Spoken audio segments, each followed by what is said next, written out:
Good morning, everybody. I hope you are doing well in this August here. We are just moving along through our summer.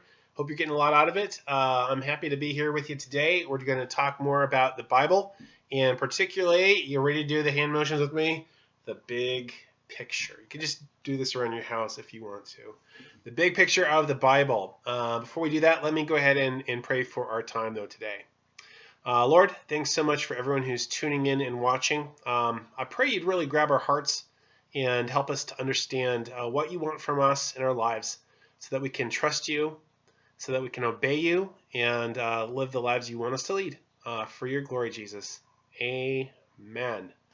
Well, I'm very excited this week. I found something in my email this week. It was something from one of you. What I got here is our very first Bible story fan art. This is from Matthias Fleischman here, and he did Samson from a few weeks back when we were talking about the judges.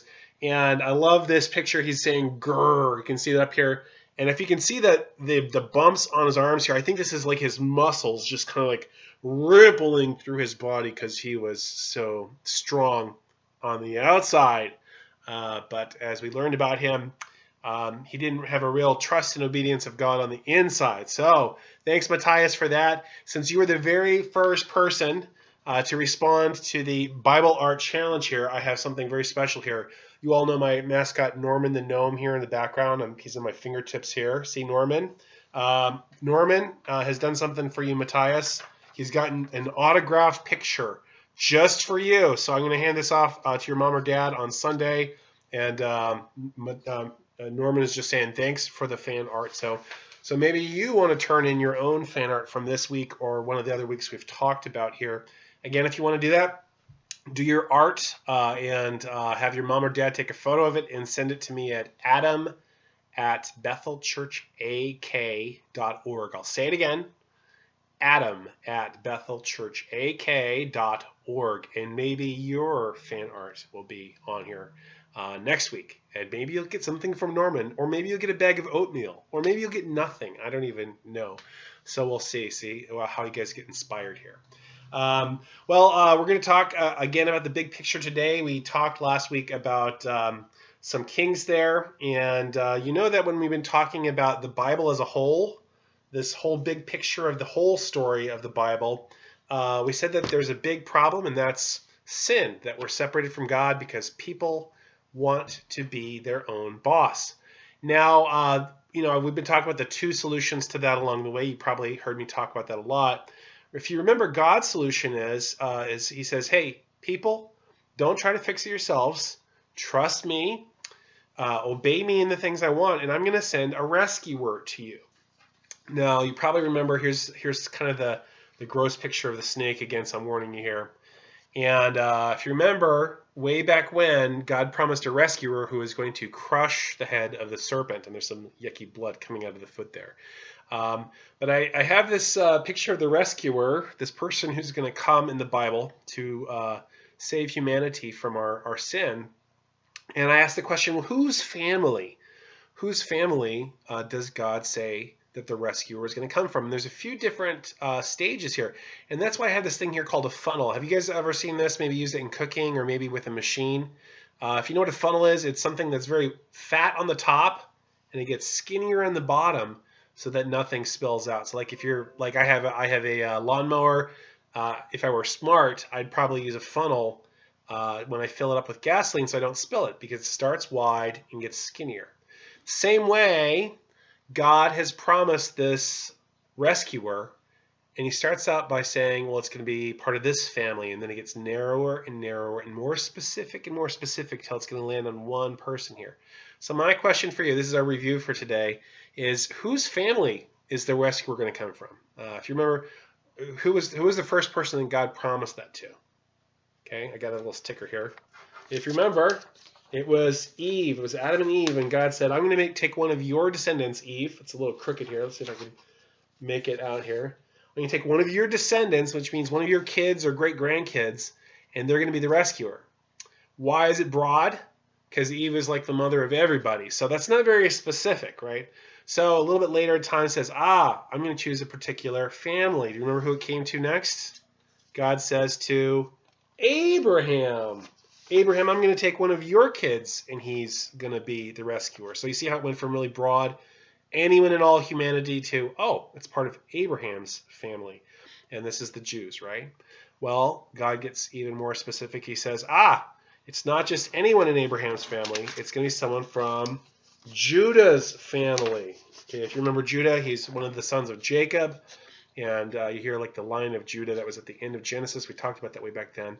So this funnel is getting tighter and tighter and tighter and more specific as we're looking to who the rescuer is going to be. Now, last week, who's the last kind of link in this line between Eve and Abraham and Judah? You remember from last week? Whose family is the rescuer going to come from? I'll give you a clue. It's one of the two kings we talked about last week. David, right. And this is the big promise that God makes to David and his family. He says, you know what, David, you want to build me a temple? That's all fine and well. Your son's going to build the temple. But I'm going to establish your house by giving you a descendant who's going to be my king. He's going to rule over the nations. He's going to be the one who takes care of the snake. And so what I want us to see is that this puzzle, we're putting the puzzle pieces together, and it's all pointing to this rescuer who's going to come. It's coming through this family line, and now our eyes are very much fixed on David and his family line. Now, we talked about David last week. If you remember, David was in contrast. Remember, we compared him to Saul. What was the difference between the two guys? Okay, I'll give you a clue. This is Saul. He was tall. Tall Saul. Tall Saul. Saul tall. Okay, David was not as tall as Saul. But really, the key difference wasn't their height. It was their hearts. And you probably remember this. Saul had what kind of heart? Did he have a Bob the Builder heart? Or did he have a trust and obey God heart? He had a Bob the Builder heart, right? He's like, I'm the king and I'm going to fix it. I'm going to do it my way. And David wasn't perfect, but he had a heart that was after God's heart. And he says, I'm going to trust in God and not take things into my own hands, even when I can. We mentioned last week David had 2 chances to kill Saul, and he didn't do it because he said, God made him king. I'll wait for God to take him out of that position. And David trusted God there. So our eyes are focused on David and his descendants. Now, after David's time, he was a very famous king. One of his sons, named Solomon, came to the throne, and we all know about Solomon here, right? I'll get my crown, my sailor's cap. I maybe need a better crown here. Let's get the crease. Maybe we'll have the crease in the middle there. What do you think? Okay, maybe I'll do it like that. Does that look more? Okay. There's my kingly crown here. So Solomon. Again, you don't have to pause for this question. Just a real quick question for you. What things was Solomon known for?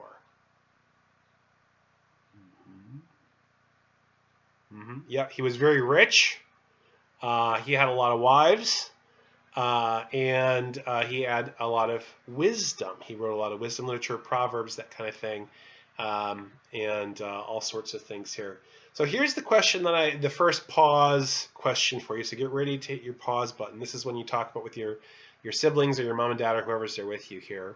We haven't talked about Solomon a whole lot just yet, but you probably have studied him, read about him in Sunday school or at home.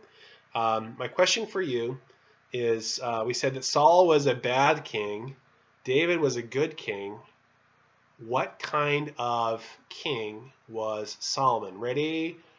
Pause. Okay, unpause. The answer is, what do you think? What do you think? This is the answer. He was a mixed bag. Solomon started out as a good king with a lot of promise, but because of some bad decisions he made, he ended up really bad. Started good, ended bad.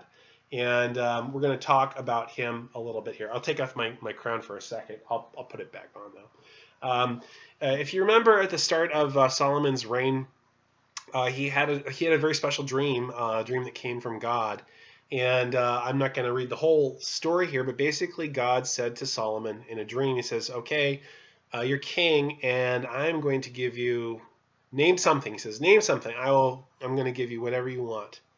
And Solomon, in this dream, He thought, I could ask for this, I could ask for that. What's the best thing to ask for as a king? And just think, if you were in that position, if you were the new king or the new queen of a land, what might you ask God for? Maybe you'd ask for a really big army so that you'd be strong enough to hold on to things, or maybe a lot of money so that you could provide. Well, I mean, who knows what you might ask for? What Solomon asked for is, he says, I'm just a young guy, I don't know a whole lot. I need wisdom to know how to rule your people well. And God really liked that answer. He says, that is a great answer, Solomon. In fact, because you asked for wisdom and not for power, not for a big army, not for money, I'm going to give you all that as well, but I'm going to give you what you asked for here. So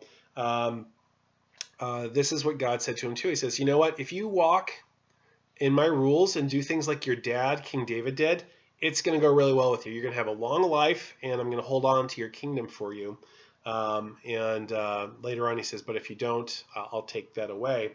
And so Solomon started really, really well. He built a temple for God. So they put the Ark of the Covenant. This is where they had the Ten Commandments. It was like a special box where they had the Ten Commandments. He built a temple for God. He had a very powerful kingdom, a very rich kingdom. There was peace in his kingdom. He made alliances, which is like, friendships with the kingdoms around him. So things started really well for him. In fact, when he built the temple for God, he had some pretty cool prayers. And I'm going to read just part of the prayers here. This is from 1 Kings chapter 8. And this will be our verse for today. It's verses 58 and 60 here. And this is Solomon praying when he dedicates the temple. It means he's kind of presenting this temple to all the people and saying, this is God's temple. And he says to the people, King Solomon, he says, may God turn our hearts to him to walk in all of his ways. So he's saying, may we all be obedient. Now that we see that God has this wonderful temple, and it says, so that all the people of the earth may know that the Lord is God and there is no other. So get the connection here. Very early on in his life, Solomon's heart is towards God, and he wants his people's heart to be God. He says, hey, Lord, turn our hearts to you so that we trust you, so that we obey you, so that it can go well with us, and everyone would know you are the real God and not someone else. No one else is the real God, no idol. Nothing like that. And that is just this beautiful prayer that he starts out his life with. Interestingly, God shows up in his life again a second time and gives Solomon a promise and a warning after Solomon prays this prayer. And I'm going to read this. This is from 1 Kings chapter 9. And this is God talking to Solomon again. I can't remember if it's in a dream. I think this might be in a dream again. Let me just see if it says. It just said he appeared to him a second time. This is what God said to Solomon the second time he appeared to him. So God says to Solomon, he says, as for you, Solomon, if you walk before me in integrity of heart and uprightness, it means if you have a whole heart, a complete heart, not one that's broken and shattered, and as David, your father did, and if you do all I command and observe my decrees and laws, so if you obey me, I will establish your royal throne over Israel forever. So you say, I'm going to let your kingdom keep on going on with all your kids after you. As I promised David your father when I said, you shall never fail to have a man on the throne of Israel. But, listen up here, if you or your sons turn away from me and do not observe the commands or decrees I've given you and go off and serve other gods and worship them, so if you don't trust me, if you don't obey me, you turn to idols, then I will cut off Israel from the land. Remember how they had to go through the desert and take over the land? He said, I'm going to take that away from you. And I will reject this temple. So this beautiful temple you just built, I'm going to reject it and destroy it. And then, though this temple is now imposing, all who pass by will be appalled and scoff. They'll joke and say, why has the Lord done such a thing to this land and this temple? People will answer, because they have forsaken. They've turned away from the Lord their God who brought their fathers out of Egypt, and they've embraced other gods. So basically saying, God says, if you don't follow me, I'm going to get you out of the land. I'm going to tear down the temple. And when people say, what happened here? Why is the temple destroyed? Why are they kicked out? They're going to say, They turned their back on God and decided to follow other gods. That is why the Lord brought all this disaster on them. So he starts out really good, but he has this promise and a warning, right? The promise is really good. Hey, if you do what I asked you to do, I'm going to establish your kingly line forever, basically. And if you don't, I'm going to rip you out of the land and tear down the temple, and people are going to go, what happened here? Okay? So given that choice, okay, put yourself in that kingly position. You're the king, you're the queen of the land. God says, what do you want? Do you want to follow my ways and have a strong kingdom? Or do you want to go your own way and have it all ripped apart? What do you think Solomon's going to do? Think about how things have been going up to this point in the Bible. Have people had a pretty good history of doing things God's way so far? No. No, they haven't. No. It started with Adam and Eve and ever since. Some people are kind of mixed bags and do okay sometimes. But we don't have a real good track record here. And sadly, this is what happens with Solomon. Solomon, given this choice, he starts out okay for a while. But you know what? Solomon was a bit of a ladies' man. That means he liked women. And he didn't just have one wife. Back in the day, back then, sometimes people, if they were wealthy or rich, they'd get married and have more than one wife. They might have 2 wives or 3 wives or even 4. How many wives do you think Solomon had? He had a lot of money, so he could afford to house and keep all of his wives. He had about 1,000 wives. So he'd go, hey, you. Hey, good looking. How you doing? Oh, I'm fine, Solomon. Nice to meet you. Oh, hey, wait a second. Hey, beautiful. How you doing? Oh, I'm fine, Solomon. Oh, hey, how about you and you? And you. And so he had all these ladies. Whoa. And the thing is he'd go, you know what? I don't say this very often, but will you all marry me? Yay! Okay, so they have all these wives here. Can't get all of them in the camera. Just imagine I had 1,000 Barbie dolls here, right? Okay. Now, I don't even know if I know 1,000 people in my life. Maybe I have, but I don't know if I can remember 1,000 people's names, right? And he had 1,000 wives. I do not know how he kept track of their names or how he spent time with them, this kind of thing. But the problem is Solomon married 1,000 different women. And a lot of these women were not Jewish people. They did not worship God. They worshiped foreign gods. They were from Egypt or other countries, and they say, well, we don't worship the real God. We don't worship Yahweh. We worship Molech or Ashtaroth or one of these other gods and that kind of thing. And what happened is Solomon loved his wives, these different wives, but then one day, one of them comes his way and says, Solomon, honey. Yes, dear. You know, your God's okay, but I have my own God. Can I have a temple to pray to my God and offer sacrifices? What do you think Solomon should do? Okay, honey, I love you. Go build a temple. Hey, but what about us? We have our own gods too, and we need some temples too. Okay, you can all build your own temple for your own gods.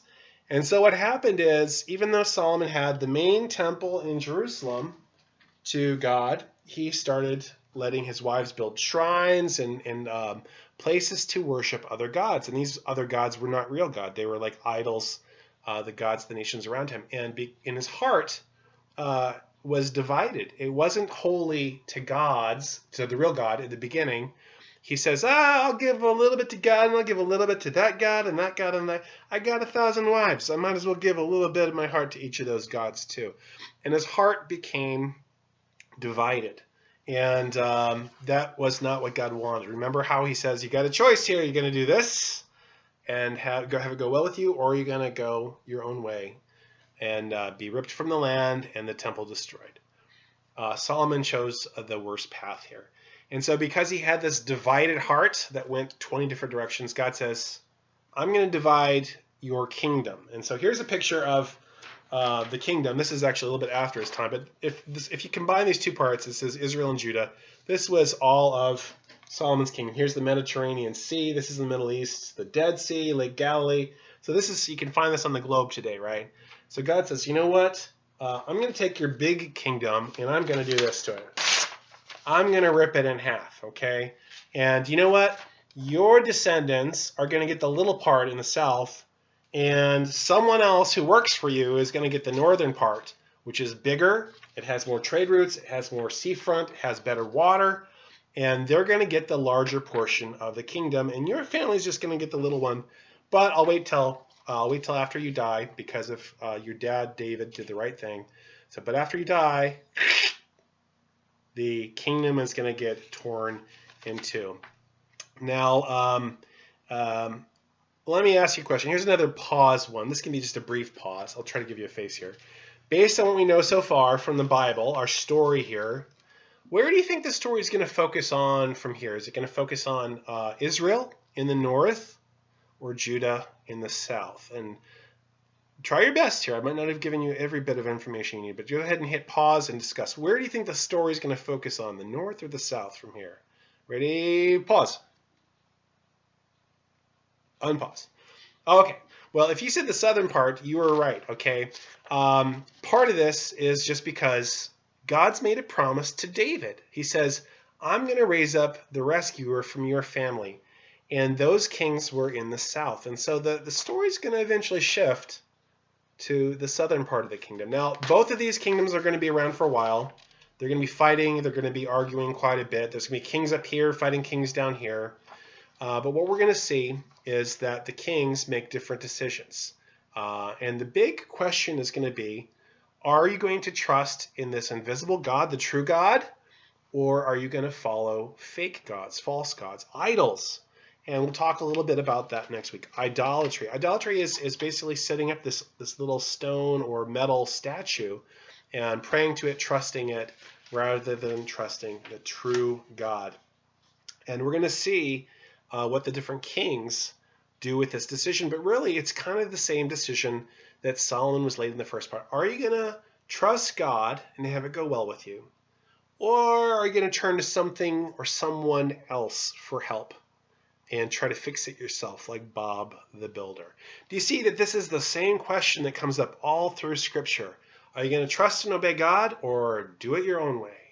And this is kind of the head of that. So last thing here, I'm going to let you go for this week, but I'll just give you one last question. You don't have to hit pause, but ask your family this as you kind of finish the video. This is your last discussion question for today. You know, typically in Alaska, we don't have a lot of like metal or stone idols that we bow down and pray to. But there are things in our lives that can divide our heart. Just like Solomon, he liked the ladies, right? He liked his Barbie dolls, so to speak here. And his heart got torn away from God. He didn't have a whole heart for God. It got divided and ripped away from God. My question for you is, what are some things in maybe your life or someone's life you know that can divide our heart and distract us from worshiping God and from trusting Him? What are some things that people trust in or turn to that they want to trust in that rather than God? So that's your discussion question. And we'll talk about the kings and David's descendants next week. Thanks so much. Bye.